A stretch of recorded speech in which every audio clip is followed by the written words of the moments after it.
Hello everyone, कैसे हैं आप सब। तो यार हम लोग नया चैप्टर स्टार्ट आज करने वाले इस चैनल पे, और जो कि है केमिकल सब्सटेंसेस एंड प्रोसेस। तो यार थोड़ा ये पेशेंट रहना है क्योंकि एक नया चैप्टर है, नया कंसेप्ट है, तो यार थोड़ा सा टाइम नहीं समझने के लिए, बट मैं वादा करता हूँ, मैं हैव ट्राइड माई बेस्ट कि यार आपको लास्ट तक सारे के सारे कंसेप्ट पूरे समझ में आ जाएंगे। सो स्टार्ट करते हैं। तो यार इस चैप्टर को स्टार्ट करने से पहले देख लेते हैं कि क्या क्या हमें पढ़ना है इस चैप्टर में। जो कि यार इंट्रोडक्शन है पहले कि मैटर के बारे में जानेंगे, एलिमेंट के बारे में जानेंगे। मैटर हम लोग पहले ही बढ़ चुके हैं, element, compound, mixture, pure substances, ये सब हम सीखेंगे इसमें। सर केमिकल सिंबल्स जानना सीखेंगे, जैसे मेरा H2O होता है वाटर में, तो H2O कैसे बनता है, वो कैसे उसका प्रॉपर्टी कैसे होता है, और ये कैसे मतलब सिंबल फॉर्म होता है, उस टाइप से हम इसे पढ़ेंगे। और केमिकल फार्मूला की उसमें कंपोजिशन क्या है, जैसे H2O में वाटर में जो होता है वो हाइड्रोजन ऑक्सीजन जो मिल के बनता है, उस टाइप से यार केमिकल फार्मूला भी पढ़ेंगे। केमिकल चेंजेस, जो भी चेंजेस हम हो रहा है यहाँ पे जो कि इरिवर्सिबल होता है, इस टाइप से हम जानेंगे पूरे में। जैसे बर्निंग ऑफ फूड हो गया, कुकिंग ऑफ एग हो गया, ये सब क्या है यार, केमिकल चेंजेस है। इसके बाद केमिकल इक्वेशन, जो इक्वेशन हम लोग लिखते हैं, जो भी रिएक्शन होता है उसके बाद केमिकल चेंजेस होते हैं जिसकी वजह से, तो वो भी इक्वेशन हम लोग पढ़ेंगे। और बैलेंस करना सीखेंगे, बैलेंसिंग ऑफ इक्वेशन जरूर सीखेंगे उसमें। और उसके बाद टाइप्स ऑफ केमिकल रिएक्शन, जितने भी रिएक्शन होता है उसका, उसके जितने भी टाइप होते हैं, combination, decomposition, displacement, neutralization, this type of reaction हम लोग आगे पढ़ने जा रहे हैं। यार हम लोग मैटर से स्टार्ट करने वाले हैं, जो कि है यार मैटर। वैसे हम लोग पहले ही पढ़ चुके हैं पिछले क्लास में कि मैटर क्या होता है। जो भी एनी सब्सटेंस, सब्सटेंस मतलब क्या, कोई भी वस्तु जो मास एंड स्पेस लेता है, मतलब इसके पास मास हो या वेट हो उसमें। मास मतलब क्या कि वेट होना चाहिए, और वह स्पेस ऑक्युपाई कर रहा है आपने, आपका आपके आसपास जितनी भी चीज़ें हैं वो सब क्या है, एक मैटर है। क्यों? क्योंकि उसमें स्पेस भी लेता है और साथ में मास है, कुछ मतलब वजन भी है उसमें। तो यार matter is any substance that has mass and takes occupy space. Okay. अच्छा, मैटर, कोई भी मैटर जो है, कोई भी मैटर मतलब कोई भी वस्तु जो है, वो बनता कैसे है? वो जो बनता है वो स्मॉल पार्टिकल से बनता है, जो कि कहते हैं हम एटम्स। एटम्स और मॉलिक्यूल्स भी हम लोग पढ़ेंगे। और एटम जो कंबाइन करके, दो तीन एटम कंबाइन करके एक मॉलिक्यूल का फॉर्मेशन करते हैं। यार एटम मॉलिक्यूल एक न्यू टर्म लग रहा है आप लोग को, तो यार इस सब के बारे में हम एक बढ़िया से हम लोग इसमें देख लेते हैं, क्योंकि अगर ये बहुत ज़्यादा बेसिक है, अगर ये समझ में आ गया तो पूरा चैप्टर बढ़िया से समझ में आ जाएगा। तो अच्छा यार, लेट्स अज्यूम कि यार मेरे पास एक आयरन का रॉड है। आयरन का रॉड है, तो वो बनेगा कैसे? उसका जो बेस, सबसे छोटा पार्टिकल जो होगा वो एटम कहलाता है। एटम किसका कहलाएगा? आयरन का एटम कहलाएगा, है ना। आयरन का एटम सबसे छोटा सा। जैसे लेट से कि यहाँ पे मेरे पास एक आयरन का प्लेट है। लेट से मेरे पास आयरन का प्लेट है, आयरन मतलब लोहे का प्लेट है एक सा। तो वो बना कैसे? वो बना है मतलब छोटा छोटा पार्टिकल उसमें होगा, बहुत छोटा छोटा है, जो कि हम क्या कहते हैं, एटम से, एटम कहते हैं उसको। छोटा छोटा पार्टिकल से मिल के बना होगा, और ये पार्टिकल इतना छोटा है, बहुत ज़्यादा छोटा है। जैसे ये छोटे से प्लेट में करोड़ों एटम होते हैं, इतना छोटा सा, जो मतलब जिसको मिलके एक पूरा आयरन का फॉर्मेशन होता है। ओके। अच्छा लेट्स से अब एग्जांपल लेते हैं, जैसे हम लोग दीवार बनाते हैं, दीवार जो वो इसमें कैसे बनता है, ईंट बाई ईंट हम रखते हैं, ईंट पूरा बिछाते हैं, उसके बाद पूरा एक दीवार तैयार होता है। उस टाइप से ही एक एटम को इस तरह से सजा के हम लोग बनाते हैं, तब जाके एक मेरा कोई एलिमेंट या कोई भी सब्सटेंस बनता है। आयरन का जो जितना, जैसे यहाँ पे प्लेट है, यहाँ पे जो ये जो है वो आयरन का बना हुआ है, इसमें जो एटम है वो Fe के हैं, मतलब आयरन के हैं, आयरन के एटम है इसमें। ओके, तो यही समझ में मेरे को आ गया। अब यार मॉलिक्यूल समझते हैं कि एटम कंबाइन होके मॉलिक्यूल कैसे बनता है। ओके, तो यार यहाँ पे ये हो गया, ये आयरन का रॉड था, ये आयरन का प्लेट था, सॉरी आयरन का प्लेट था। अगर मेरे पास एक गिलास वाटर रहता है, दे दिया, एक गिलास वाटर है इसमें, तो अच्छा वाटर का फॉर्मूला क्या होता है हम लोग जानते हैं, बेसिक जो मतलब पता ही है, H2O होता है। यहाँ पे अगर देखोगे यार, तो यहाँ पे एटम तो हाइड्रोजन है और ऑक्सीजन भी है, ऑक्सीजन के एटम भी हैं और हाइड्रोजन के एटम भी हैं। यहाँ पे Fe के थे, Fe को इसलिए थे क्योंकि Fe से मतलब हम आयरन डिनोट करते हैं। यहाँ पे यार H2O के हैं, मतलब वाटर के हैं। तो यार इस वाटर में H2 दो हाइड्रोजन एटम और एक ऑक्सीजन एटम है। इसका क्या मतलब कि ये दो तीन एलिमेंट के एटम मिल के तब जाके मॉलिक्यूल का फॉर्मेशन होता है। इसी को मॉलिक्यूल कहते हैं, क्योंकि एटम का दो तीन एटम मिल रहे हैं, एक से ज़्यादा होना चाहिए, और वो मॉलिक्यूल का फॉर्मेशन करते हैं। वैसे यार जैसे ऑक्सीजन हो गया, जैसे मेरे पास ये तो हवा होता है, ऑक्सीजन जैसे मेरे पास यहाँ पे भरा हुआ है, ऑक्सीजन गैस है पूरा में, इस पूरे में ऑक्सीजन गैस है। तो यार तो ऑक्सीजन का जो एटम होता है वो हमेशा दो मिल के ही रहता है, मतलब हमेशा ऑक्सीजन का एटम हमेशा पेयर में चलेगा, O2 के फॉर्म में ही होता है। इसके जो एटम होते हैं वो सिर्फ पेयर में घूमते हैं, और एक से ज़्यादा एटम होगा तो वो मॉलिक्यूल के फॉर्मेशन में हो जाता है। मतलब मॉलिक्यूल बनाने के लिए क्या है कि एटम कंबाइन होने चाहिए। वो डिपेंड नहीं करता है कि एक ही एलिमेंट के कंबाइन हो या एक ही या दूसरे एलिमेंट के या दो तीन एलिमेंट मिल के भी कंबाइन हो सकते हैं। ये भी मॉलिक्यूल है, ये भी मॉलिक्यूल है। अच्छा, ये O2 जो होता है, ये O2 गैस, ये हम लोग हवा में लेते हैं, जो मतलब जो हम लोग सांस लेते हैं, ये पता ही है। तो यार हम लोग आशा करता हूँ ये समझ में आया होगा कि एटम क्या होता है और मॉलिक्यूल क्या होता है। इसका डेफिनेशन भी मैं लिख देता हूँ यहाँ पे। तो यार इसका डेफिनेशन अगर देखें तो atom the smallest particle of a element और मैटर। अच्छा, एलिमेंट हम लोग अभी नहीं जान रहे, लेकिन एलिमेंट आगे पढ़ेंगे तो वो आप क्लियर हो जाएगा। तो यार किसी भी चीज़ का, किसी भी सब्सटेंस का जो है वो एक बेसिक स्मॉलेस्ट पार्टिकल, उसे हम एटम के नाम से जानते हैं। तो यार वो आयरन का भी हो सकता है, सल्फर का हो सकता है, ऑक्सीजन का हो सकता है, ये सब सिंबल है, आगे हम लोग पढ़ना है। तो यार मॉलिक्यूल्स से क्या होता है, वो एक एटम से ज़्यादा होगा कंबाइंड फॉर्म में, वो ऑटोमेटिक एक मॉलिक्यूल फॉर्मेशन कर देगा। ओके यार, यहाँ तक हम लोग समझ में आ गए। तो मैटर का जो है वो कुछ टाइप भी हम लोगों ने इसमें पढ़ना है, जो कि यार मैटर का जो दो पार्ट होता है, एक प्योर सब्सटेंसेस, मतलब दो टाइप होते हैं जो कि दो काइंड के होते हैं, एक प्योर सब्सटेंसेस और एक मिक्सचर। पहले यार मिक्सचर देख लेते, उसके बाद प्योर सब्सटेंसेस पे आएंगे। तो यार मिक्सचर जो होता है, mixture is a material made up of two or more different substances mixed in any proportion physically. जो मिक्सचर बनता है वो, जैसे मेरा एग्जांपल के तौर पे सैंड वाटर हो गया, साल्ट एंड वाटर हो गया, शुगर एंड साल्ट हो गया, ये सब जो है मिक्सचर कहलाता है, क्योंकि इसमें कोई हमको केमिकल रिएक्शन का जरूरत नहीं है। ये फिजिकली हम मिलाएंगे, बात खत्म, ये हो गया मेरा मिक्सचर। और इसको हम अलग भी कर सकते हैं नॉर्मली, जैसे हमको सैंड वाटर को हटा देना है तो कैसे करेंगे, वाटर को इवापोरेट कर देंगे तो सैंड बच जाएगा। तो यार इसमें जो क्या मिक्सचर को मिक्सचर को अलग करना बहुत ज़्यादा आसान होता है। वही अगर प्योर सब्सटेंसेस की बात आ गई, प्योर सब्सटेंस में क्या होता है, प्योर सब्सटेंसेस में इट इसमें क्या होता है कि कोई भी चीज़ एक कांस्टेंट प्रोपोर्शन, मतलब किसी एक फिक्स्ड अनुपात में, जैसे जैसे H2O है तो वहाँ पे हमेशा 2 H होगा और 1 ऑक्सीजन होगा, ये फिक्स प्रोपोर्शन होता है, इसमें बना होता है। और यह एटम और या मॉलिक्यूल से बने होते हैं, एटम या मॉलिक्यूल्स इसका फिक्स्ड प्रोपोर्शन में होता है, वो हम देखते हैं आगे। या प्योर सब्सटेंसेस दो टाइप के होते हैं, एक एलिमेंट्स और एक कंपाउंड। एलिमेंट्स क्या होता है हम लोग यहाँ पे पहले पढ़े हैं, थोड़ा सा इंट्रो लिए थे कि it is made up of atoms of the same kind, मतलब ये सेम काइंड के एटम्स ही होते हैं। सेम काइंड के एटम्स का क्या मतलब कि जैसे मेरा आयरन का रॉड है तो उसमें सिर्फ Fe के एटम होंगे, सिर्फ Fe, मतलब यहाँ पे Fe सिंबल है आयरन का, तो सिर्फ आयरन के एटम ही पूरे रॉड में होंगे, है ना। तो यहाँ पे क्या हुआ, एक एलिमेंट हो गया, है ना। वही अगर कंपाउंड की बात करें, जैसे वाटर है, वहाँ पे क्या है कि उसका H2O फॉर्मूला होता है, तो उसमें 2 हाइड्रोजन होते हैं और 1 ऑक्सीजन होता है, दो एलिमेंट यहाँ पे अलग अलग है, तब जाके एक मॉलिक्यूल फॉर्मेशन हो रहा है, उसके बाद वो पूरा सब्सटेंस बनता है। तो यार एलिमेंट में भी दो होते हैं, जैसे एटॉमिक, जैसे सिर्फ एक, जैसे Fe के रॉड हो गए, अभी हम लोगों ने बताया था। ये एक नियॉन गैस है, ये नियॉन गैस है, आप लोगों को समझ में नहीं आया, लेकिन गैस है एक, जो कि यार सिंगल ही एटम में रहता है, मतलब सिंगल यहाँ हमेशा रहता है। दूसरा होता है मॉलिक्यूलर। मॉलिक्यूलर का मतलब यह कि कुछ एलिमेंट ऐसे होते हैं जो कि सिंगल एटम में के नहीं रह सकते, उसको एक पेयर चाहिए या दो तीन मतलब चाहिए, तब जाके वो बनता है। लेट्स से एग्जांपल की, जैसे O2, मेरा O2 जो गैस है, ऑक्सीजन गैस है जो हम लेते हैं, वो हमेशा O2 के फॉर्म में, दो ऑक्सीजन एटम हमेशा साथ में रहेंगे, तब जाके वो बनेगा। कंपाउंड पे आते हैं, तो कंपाउंड में क्या है कि it is made up of molecules of the same kind, और molecule of a compound consist of atoms of two or more different elements that have combined in fixed ratio। तो यार पहला कंडीशन तो यह है कि ये मॉलिक्यूल से बनना चाहिए। मॉलिक्यूल से बनना चाहिए मतलब क्या, कि जो मॉलिक्यूल जो बना है, या तो वो H2O का हो या CO2 का हो, वो उससे बनना चाहिए। और दूसरा कंडीशन यह है कि वो मिनिमम 2 एलिमेंट के एटम उसमें होने चाहिए, जो भी मॉलिक्यूल बनेगा उसमें मिनिमम 2 एलिमेंट होने चाहिए। फॉर एग्जाम्पल यहाँ पे देखो H2O है, तो H2O में एक हाइड्रोजन है, एक ऑक्सीजन है, तो यहाँ पर 2 एलिमेंट हो गए, बात खत्म।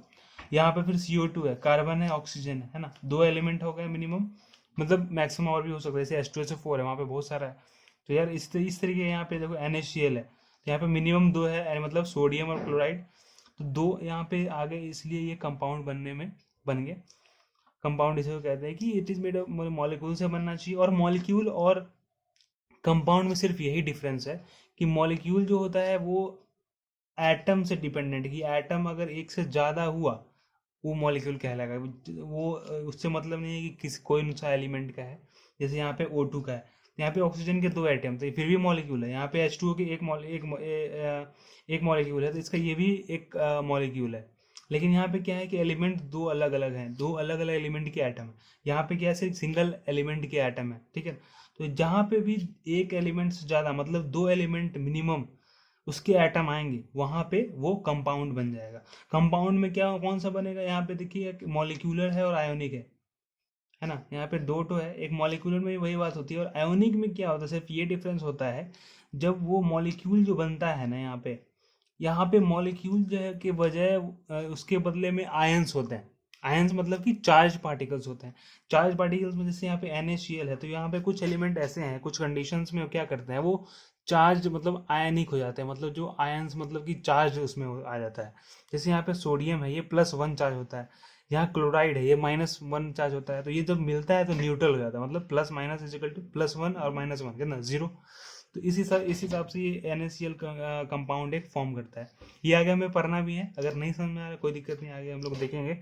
तो ये जो हो गया मेरा कंपाउंड, और ये हो गया एलिमेंट। ये सिर्फ सिंगल टाइप के एलिमेंट, सिंगल टाइप के एटम्स होते हैं। डेफिनेशन में भी ये कह रहा है ऐसी बात।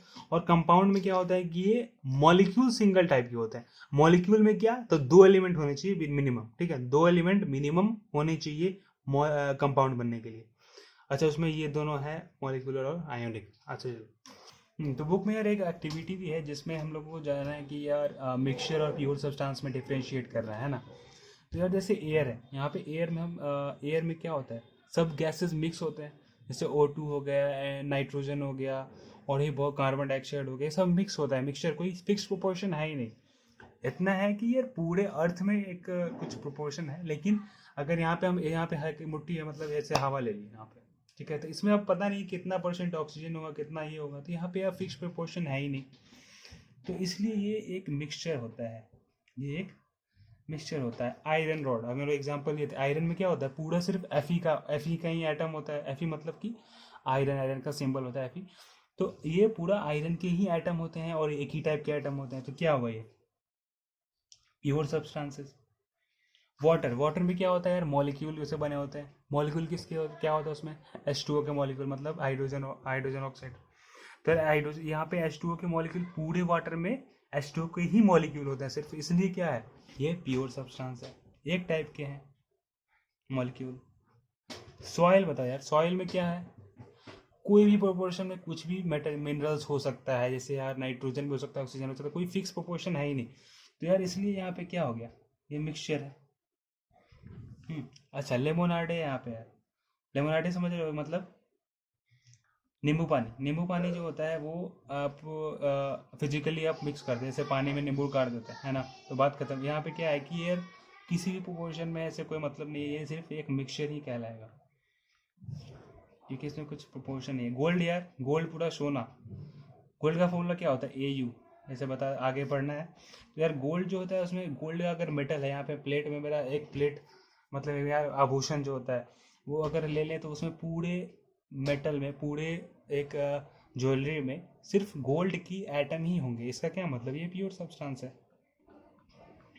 ऑक्सीजन बताओ, ऑक्सीजन यार अगेन प्योर सब्सटेंस है। अगर एक ऑक्सीजन का गैस सिलेंडर हमें दे दिया जाए, तो उसमें सिर्फ O2 मॉलिक्यूल होंगे। अच्छा, हम लोगों ने पढ़ा है कि ऑक्सीजन के एटम जो होते हैं वो कंबाइन होते हैं, हमेशा कंबाइन फॉर्म में रहते हैं, मतलब 2 होंगे, 2 एटम कंबाइन होके मॉलिक्यूल फॉर्मेशन करते हैं, तो वैसे वो रहते हैं, वो सिंगल नहीं पाया जाता। सिंगल ऑक्सीजन का एटम हम अगर लिख दें तो ऐसा वो एग्जिस्ट ही नहीं करेगा, ऐसा उसका प्रॉपर्टी होता है। इसमें आप समझोगे आगे, है ना। तो यार ये क्लियर हो गया। अब है केमिकल सिंबल्स। अब यार साइंस की दुनिया में क्या है, सभी एलिमेंट को दर्शाने के लिए कुछ ना कुछ एक सिंबल बनाया गया है, जो कि जिससे शॉर्ट हो जाए एक तो, और रिएक्शन वगैरह बनाने में उसमें बहुत ज़्यादा काम आता है। तो यार वो केमिकल सिंबल्स हम लोग देखते हैं कुछ सब्सटेंसेस के। सब्सटेंसेस यार हमेशा याद रखना, सब्सटेंसेस यार मीन्स वस्तु या कुछ मैटर या कोई मटेरियल, किसी भी वस्तु से यहाँ पे उसका तात्पर्य है। तो यहाँ पे कुछ एलिमेंट के नाम लिखे हैं, जैसे हाइड्रोजन, हाइड्रोजन का यार H होता है, सॉरी, हाइड्रोजन H, सोडियम का Na है ना, इसका सिंबल है। यहाँ पे ऐसा नहीं है यार कि अगर मैग्नीशियम है तो यह Mg करके होगा, यहाँ पे सोडियम का देखो यार Na है, यहाँ पे सोडियम का Na है, एल्युमिनियम का Al है, कैल्शियम का Ca, पोटेशियम का K है। अगेन यहाँ पे K और इसे रिलेट करने की कोई ज़रूरत नहीं है, यहाँ पोटेशियम है, इसका K से कोई रिलेशन नहीं है, फिर भी इसका ये सिंबल हो सकता है। आयरन का Fe, कॉपर का Cu, गोल्ड का Au।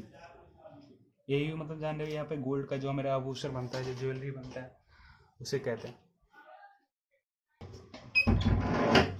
अब सिल्वर पे आते हैं यार, तो यार सिल्वर का जैसे होता है जो चांदी होता है, चांदी का सिक्का हम लोग खरीदते हैं दिवाली पे, वो उसका Ag फार्मूला होता है, सिंपल होता है।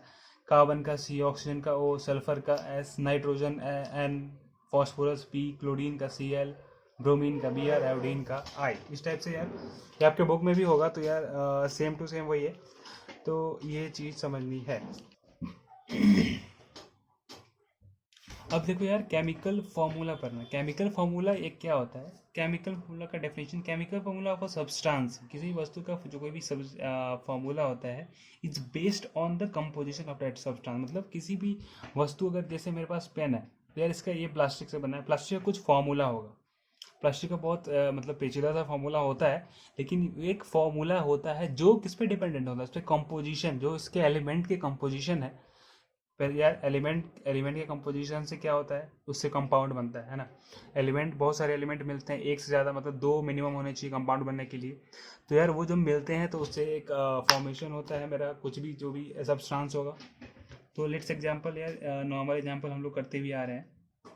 अच्छा, it indicates the type and number of atoms of each kind of present in that substance. Let's say example यार, जैसे मेरे पास H2 है, नॉर्मल जो वाटर होता है, इसमें हम लोग को क्या बताता है ये फार्मूला, ये इसका फार्मूला है, ये बता रहा है कि 2 हाइड्रोजन के एटम है यहाँ इसमें, है ना, ये बता रहा है हमको, और 1 ऑक्सीजन के एटम है, तब जाके ये मिलके मेरे पास क्या बना, एक वाटर बनता है। ये दोनों मिलके तब जाके एक वाटर मिलता है। इस तरीके से यार, जैसे NaCl था या सोडियम क्लोराइड, जो कि क्या है, नमक है, नमक है ना। तो ये एक इसमें क्या बता रहा है कि एक Na के एटम है, मतलब सोडियम के एटम है, और एक Cl के मतलब क्लोरीन के एटम है। समझ रहे हो बात? केमिकल फॉर्मूला क्या बता रहा है? जैसे एग्जांपल यार CO2 हम लोग जानते हैं कार्बन डाइऑक्साइड, जो कि पेड़ पौधे छोड़ते हैं और हम लोग भी छोड़ते हैं। तो हाँ, तो ये इसमें क्या है यार, ये क्या बता रहा है, एक कार्बन के एटम है, एक कार्बन के एटम है और 2 ऑक्सीजन एटम है, तब जाके ये मिलके एक कार्बन डाइऑक्साइड मतलब बनता है। कार्बन डाइऑक्साइड बनता है मतलब क्या, कार्बन डाइऑक्साइड के मॉलिक्यूल बनते हैं और उससे वो मॉलिक्यूल बहुत सारा हो जाता है, तब मतलब एक आपको दिखता है गैस। हाँ, यहाँ पे गैस है, CO2 का है, ऐसा कुछ। अब आते हैं यार कि how to write the chemical formula. अब केमिकल फार्मूला जो हमारे पास बहुत सारे आते हैं, बनते हैं, तो उसको मतलब कैसे बनाया जाता है, इसका देखो, इसका 2 स्टेप है। ये अभी हम जो बात कर रहे हैं वो मॉलिक्यूलर फार्मूला के लिए बात कर रहे थे। यहाँ पे हम लोग जो पढ़ा है, यहाँ पे हम लोगों ने जो पढ़ा है मॉलिक्यूलर वाला जो पढ़ा है ना, इसके लिए बात कर रहे हैं। अभी आयोनिक के लिए हम नहीं बात कर रहे हैं। अच्छा, मॉलिक्यूलर में मतलब मेनली यार कंपाउंड में ही फार्मूला बनता है, क्योंकि उसमें वही एक थोड़ा हार्ड होता है, इसलिए केमिकल फार्मूला उसी में भी ज़्यादा परसिस्टेंट होता है। अच्छा, तो स्टेप वन जो है वो count the number of atoms of different element in a substance. अब जो भी सब्सटेंस हमें दिया हुआ है वो तो यार वैसे उसमें देखना है कि कितने स्टेप 1 जो है वो है count the number of atoms of different element in a substance. मतलब जो भी सब्सटेंस आपको दिया गया उसमें देखिए कि एक एलिमेंट के कितने एटम है, एक मॉलिक्यूल में एक एलिमेंट के कितने एटम हैं। ठीक है। स्टेप नंबर 2 है, अब use symbol of that element and add a subscript that is number of atoms to the right side. अब दूसरा स्टेप यह है कि उसका जितने भी एटम हैं एक एलिमेंट के, उसके उस एलिमेंट के सिंबल यूज कीजिए, और जितने भी एटम है उसको नीचे सबस्क्रिप्ट, मतलब जैसे यहाँ पे CO2 जो 2 हम लिखते हैं यहाँ पे, उसको सबस्क्रिप्ट कहते हैं, जो कि मतलब एक नंबर दर्शाता है कि इसके कितने एटम है इस मॉलिक्यूल में। तो यार ये 2 काम करने हैं। अच्छा, फॉर एग्जांपल से ज़्यादा क्लियर होगा। कि लेट्स से यहाँ पे मीथेन का है, मीथेन गैस होता है। मीथेन जो होता है हमारा एलपीजी जो सिलेंडर आता है उसमें भी मीथेन और ब्यूटेन दोनों मिक्स होता है, मिक्सचर एक तरह से होता है, तो उसमें भी वही यही यूज होता है। तो मीथेन में क्या है कि 1 कार्बन आइटम है, contains 1 carbon atom and 4 hydrogen items. So chemical formula is CH4, मतलब एक कार्बन आइटम तो एक सी लिखेंगे, 4 हाइड्रोजन है तो H करके 4 सबस्क्रिप्ट का मतलब कि नंबर ऑफ आइटम यहाँ दर्शाना है, ठीक है। नेक्स्ट है carbon dioxide, contains 1 carbon atom and 2 oxygen atom as we know. तो केमिकल फॉर्मूला यहाँ से क्या होगा, CO2, समझ में आ रहा है। दो यहाँ पे ऑक्सीजन आइटम है। नाइट्रिक एसिड है, contains 1 hydrogen atom 1 nitrogen item and 3 oxygen atom, तो इसका फॉर्मूला हो गया HNO3, ठीक है। अच्छा, नाइट्रिक एसिड जो है वो हमारे डाई वगैरह बनाने में यही काम आता है, ठीक है। अच्छा, ग्लूकोज जो है, जो मेरा ग्लूकोज हम लोग पीते भी हैं और हमारा बॉडी में ही पाया जाता है, जो कि ये आगे आगे पढ़ना है। तो ग्लूकोज है 6 carbon atom 12 hydrogen atom and 6 oxygen atom, तो हमारा केमिकल फॉर्मूला क्या होगा, C6H12O6, मतलब ये जो 612O6 जो सबस्क्रिप्ट में जितने भी नंबर होते हैं वो नंबर ऑफ आइटम्स दर्शाता है। अब यार देखो इसमें क्या है, अब आ गया यार कि आयंस वाले जो पार्ट होते हैं, जितने भी आयंस होते हैं मॉलिक्यूल्स में, अब देखना है यार कुछ सब्सटेंस जो है वो पॉजिटिवली और नेगेटिवली चार्ज पार्टिकल्स होते हैं। इसका यह मतलब कि जिसके कुछ एलिमेंट और कंपाउंड जो है किसी एक विशेष परिस्थिति में क्या होता है कि वो एक चार्ज पार्टिकल्स की तरह काम करते हैं, मतलब या कोई चार्ज वो कैरी करके घूमते हैं, जैसे +1 चार्ज या +-2 3 इस टाइप से। तो ये एक एलिमेंट भी हो सकता है या कंपाउंड भी हो सकता है। अच्छा विच इज अच्छा इसमें कुछ इसमें यार लेट्स से एग्जांपल है मेरे पास, जैसे अच्छा ये जो हम लोग अभी पढ़ रहे हैं,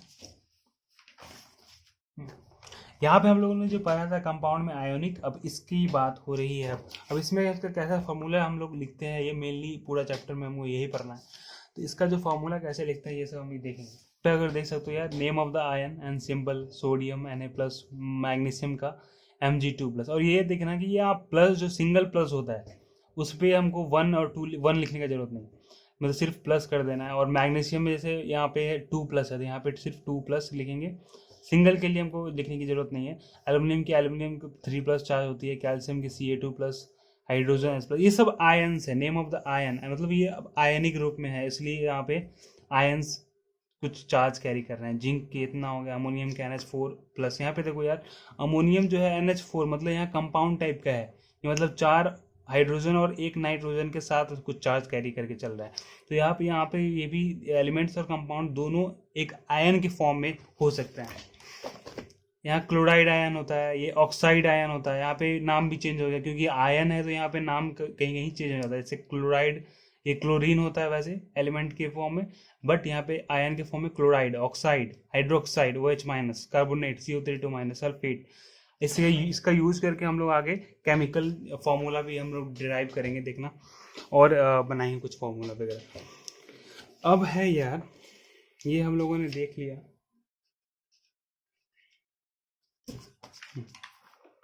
अब यार देखो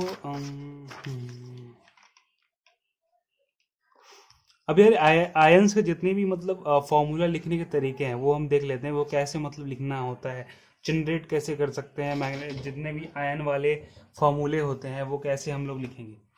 उसके लिए या रूल्स या हम कह दें स्टेप्स, दोनों में से कोई भी, रूल्स या steps for writing formula in case of ions. Ions में हम कैसे बनाएंगे यार, तो पहला स्टेप यह है कि generally name of positively charged ion is mentioned first and then the negatively charged ion and same with the symbol। यार नेम का मतलब यहाँ पे यह है कि सोडियम ऑक्साइड, ये जो इसका नाम हो गया, ये नेम हो गया, तो इसमें क्या है कि जो पॉजिटिवली चार्ज वाला आयन है उसका नाम पहले लिखेंगे हम लोग। देखिए सोडियम यहाँ पे देखो, यहाँ +1 चार्ज लेके घूम रहा है, इसका क्या मतलब कि +1 वाला का इसका नाम जो पहले लिखाएगा, और -2 वाला का ये जो भी माइनस में होगा उसका बाद में लिखाएगा। और सेम स्थिति इसका फॉर्मूला लिखने वक्त भी यही होगा, जैसे यहाँ पे Na है तो Na क्योंकि +1 था तो ये जो है पहले लिखेंगे, उसके बाद जो नेगेटिवली चार्ज वाले होंगे उसको हम लिखेंगे। ये सिंबल है, ये नेम है। अच्छा अब आगे नेक्स्ट है कि also symbol for positive and negative written at the right top of the corner. अब जब रिएक्शन हम लिख रहे होते हैं, जब हम लोग यहाँ पे लिखते हुए रहते हैं तो यहाँ Na जो है वो +1 यहाँ पे लिखते हैं, 2- O2- अपर में, सब ऊपर में जाएगा, यही कॉमन सा बात है जो हम लोग पहले भी देखे हैं। तो यार कॉमन फैक्टर अगर यार कॉमन फैक्टर मतलब यहाँ पे जो चार्ज में कोई कॉमन फैक्टर है तो उसको भी डील करने का हम लोग तरीका आगे देखेंगे, वो आप समझ जाओगे आगे। Charges of two ions are crisscrossed and these numbers are now written at the top right of the symbols of the two ions.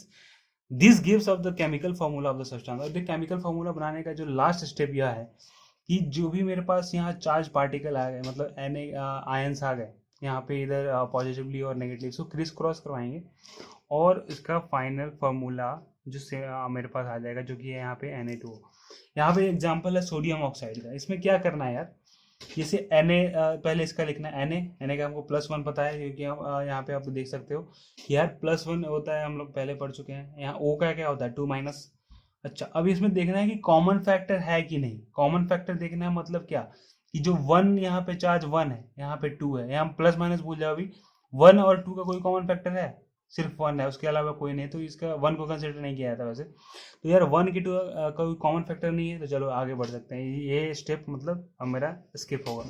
अच्छा, अब डायरेक्ट हम क्रिस क्रॉस कर सकते हैं। क्रिस क्रॉस करने का क्या तरीका है, जैसे Na यहाँ पे है, यहाँ +1 है, O2-। अब देखो कि इस पूरे को एक न्यूट्रल कंपाउंड बनाना है। इसका क्या मतलब कि यहाँ पे 2- है, यहाँ +1 है, तो +1 को हम ऐसा एक और +1 देंगे यहाँ पे, तो ये 2- और +1 और एक और +1 रखेंगे Na का, तब मेरा क्या होगा, पूरा क्या होगा, न्यूट्रल हो जाएगा। क्योंकि यहाँ -2 है मतलब 2- है, और यहाँ +1 एक ही है। अब एक और Na दे एक मॉलिक्यूल में मेरा हम बात कर रहे हैं, तो एक और Na अगर दें तो यहाँ +1 +1 +2 हो जाएगा इसका Na वाला, मतलब प्लस वाला पार्ट, और नेगेटिव मेरा -2 ऑलरेडी है। तो मेरा फॉर्मूला बन सकता है ना Na2O1, मतलब 1 तो वैसे लिखते नहीं है, उसलिए इसका जो फाइनल फार्मूला होगा Na2O, ऐसे इस तरीके से बनना। अच्छा, बहुत टाइम आप कंफ्यूज भी कर सकते हो, इसके लिए सिंपल सा ये तरीका है कि यार जो भी मेरा चार्ज है, जैसे +1 1 है, इधर 2 है, इसका एलसीएम ले लो। एलसीएम लेंगे तो क्या बनेगा, मतलब 2 ही आएगा। अब इससे डिवाइड कर दो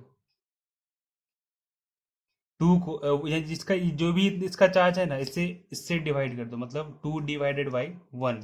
इसके लिए बता रहे हैं, इसके लिए मतलब Na के लिए, इसका 1 है चार्ज, तो इससे डिवाइड करेंगे तो कितना आएगा 2।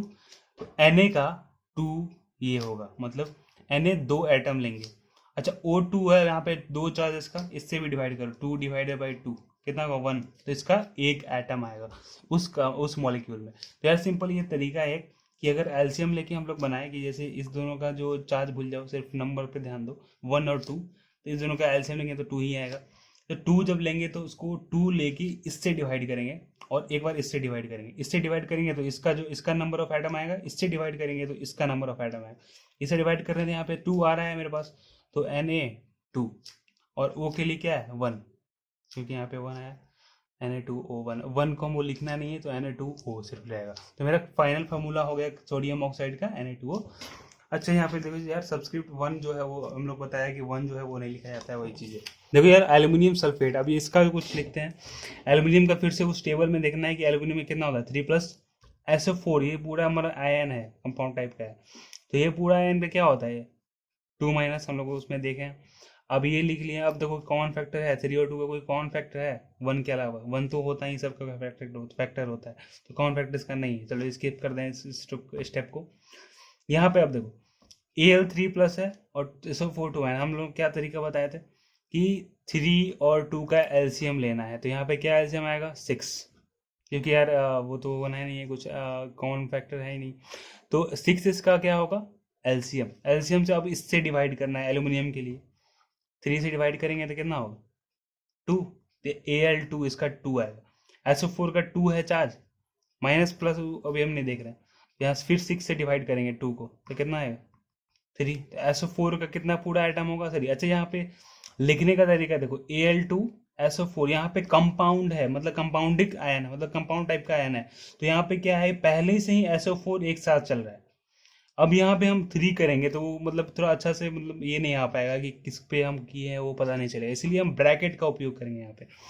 और पिछले वाले क्वेश्चन में जैसे यहाँ पे था, यहाँ पे हम सिर्फ क्योंकि एलिमेंटल आयन है तो इसमें कोई दिक्कत नहीं हुआ, लेकिन यहाँ पे क्या है, ये कंपाउंड टाइप का आयन है, तो इसलिए SO4 एक साथ पहले से है ही, तो इसलिए हमें एक ब्रैकेट देना पड़ा सो डैट कि ये साफ साफ दिखे कि Al दो मतलब आयन एल्यूमिनियम के हैं, SO4 के 3 आयन हैं।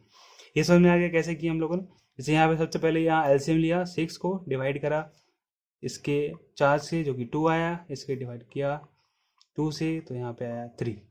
Get my point, aluminium and this is SO4 2 minus. Okay, so next अब मैग्नीशियम फॉस्फेट है, तो यार हम Mg का लिखते हैं। Mg हमारे पास क्या था 2 प्लस, फॉस्फेट का आयन का देखो उसी इसमें देखो तो PO4 3 माइनस, ठीक है। अब इसको क्रिस क्रॉस करवाना है, कॉमन फैक्टर पहले देखना है, no common factor, no common factor, बात खत्म। चलो अब देखो यहाँ पे क्या करना है, 2 प्लस 3 माइनस, अब देखो क्या करना है, क्रिस क्रॉस कर दो, बात खत्म। मतलब क्या क्रिस क्रॉस मतलब क्या, इसका एलसीएम निकालेंगे 6 आएगा, अब इससे डिवाइड करेंगे 2 तो कितना आएगा 3, तो मेरा जो प्रोडक्ट होगा Mg, इसे डिवाइड किए तो 3PO4। यहाँ पे देखो यार फिर से पूरे ब्रैकेट में आएंगे, ठीक है, 3 से डिवाइड करेंगे 2, PMG3 PO4 का होल 2, ये मेरा आ गया मैग्नीशियम फॉस्फेट। अगर देखो यहाँ पे देखो यार, पहला स्टेप क्या था कि ये तो ऑलरेडी लिखा हुआ है, अब देखो कॉमन फैक्टर यहाँ पे है, यहाँ पे 2 कॉमन फैक्टर है, यहाँ पे क्या है 2 कॉमन फैक्टर है। तो यार कॉमन फैक्टर का सीधा हम लोग का बेसिक फंडा क्या था कि इसको न्यूट्रल बनाना है ना, इसको न्यूट्रल बनाना है। यहाँ पे भी हम लोग क्या कर रहे हैं कि न्यूट्रल बना रहे हैं। अब देखो यहाँ पे सब न्यूट्रल हो गया, मतलब ये अगर 2 आएंगे तो H+6 हो जाएगा, यहाँ पे अगर 3 आएगा तो 3 इंटू 2, इसका चार्ज पे देखो 3 इंटू 2 मतलब 6, ये भी -6 और ये +6 0। तो उसी तरीके से यहाँ पे Ca2 प्लस है, CO3 का होल 2 माइनस है। अब यार कॉमन फैक्टर क्योंकि है तो इसलिए यहाँ पे क्या देखेंगे कि ऐसे कॉमन फैक्टर 2 है, तो इसको हम डायरेक्ट ये लिख सकते हैं,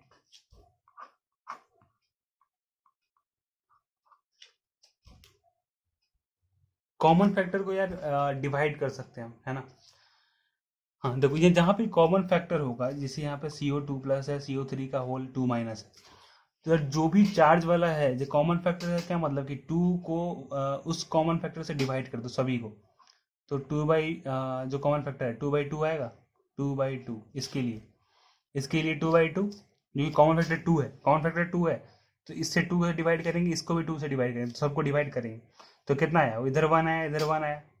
अब 1 1 है तो इसको ऑलरेडी डायरेक्ट लिख सकते हैं CaCO3 ऑलरेडी। और उसे नॉर्मल से भी देखने में लग रहा है कि 2 प्लस है या 2 माइनस है, ऑलरेडी यहाँ न्यूट्रल हो ही रहा है, एक साथ लिख देने से बात खत्म। यहाँ पे ऐसे करना। हैप्पी यार, समझ में आया होगा ये वाला।